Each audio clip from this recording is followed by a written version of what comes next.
Eron bilan singlim nima qilib yuribdi? Eng asosiy savol, nimaga bu novella aynan qizil YouTube'ga chiqqan, olorang YouTube'ga emas? Hozir men sizlarga o'shani tushuntirib beraman. Xullas, situatsiya. Okam mashinani glушительni chaqlayotgan paytlarida telefonim esimdan chiqib ketdi deb orqaga qaytadilar. Kelin stolni artayotgan paytlarida DJ-lar eslariga tushadi. O'shanda telefonimda deydi, bitta qo'llariga ushlaydi. Naryodan okam kelib turib, "Men telefon bu mening shaxsiy mulkim." Podozreniya bo'ladi. Haqiqatan yurgan ekan, lekin singil bilan emas. Ukalar bilan. Xullas, okam Bokira o'ynashlariga uzi sovg'a qilmoqchi bo'ladilar. O'shani dastavka qilayotganlarida dastavkachi okam keladilar, ijroni bizib yuborganlar lekin. U uzi kelinniki emas u, Bokira o'ynashishga manga deb o'ylaydilar-da.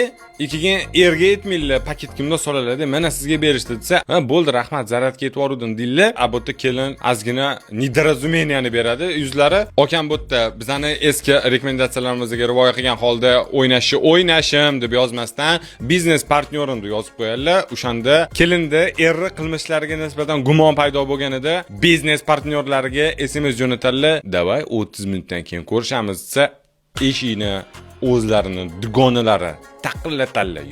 Zaryadka ham tugab qoluvdi.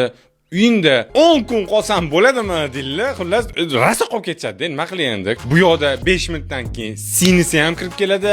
Opa tushunmayapti, o'ynash kim bu yerda? Bunaqa payt nima qilinadi? Обязательно mochkichir davrasida 4 kishi o'tirib olishadi. O'sha payt singlisini barmog'ida ani uzuv ko'rinib qolinadi. O'sha payt singilga aytadilar, "Ketushko pichi deb gaplashib olmaymizmi?" dan beradilar. "Men qara, men erim bilan yurmagan" deydi. Singil aytadi, "Balkim dugoningdan xabar olib qo'yarsan. Dugon bo'lsa advokat, tushunishlik uchun любой payt suvdan quruq chiqib